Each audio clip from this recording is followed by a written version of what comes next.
राधानगरी तालुक्यात यावर्षी भात आणि ऊस पिकांची वाढ समाधानकारक आणि जोमदार झाली असून पोषक हवामानामुळे दोन्ही पिकांच्या उत्पादनात वाढ होण्याची शक्यता व्यक्त होतीये।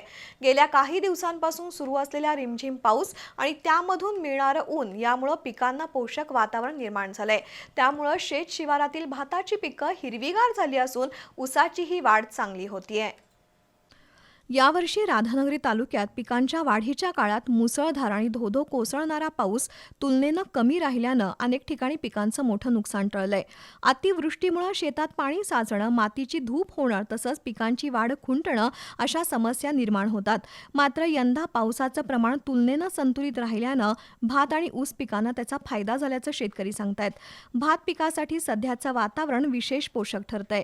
अधूनमधून पडणारा पाऊस आणि त्यानंतर पडणारं ऊन यामुळे भाताची वाढ वेगानं होतीये। अनेक शेतांमध्ये भाताची पिकं दाट आणि हिरवीगार दिसतायत। योग्य वेळी पाऊस झाल्यानं पिकांना पाण्याची कमतरता जाणवत नसून वाढीसाठी आवश्यक ओलावा जमिनीत टिकून आहे। ऊस पिकाची स्थितीही समाधानकारक आहे। ऊसाची उंची आणि फुटव्यांची संख्या चांगली वाढत असून पिकाची जोमदार वाढ झाल्यानं यंदा उत्पादनात चांगली वाढ होण्याची अपेक्षा आहे।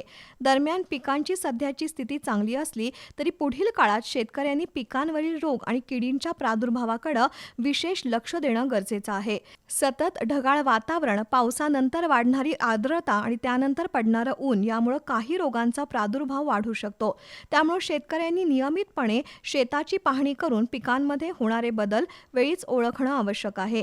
भातावर करपा, किडींचा प्रादुर्भाव तसंच ऊसावर येणारे विविध रोग आणि किडी याबाबत शेतकऱ्यांनी सतर्क राहावं।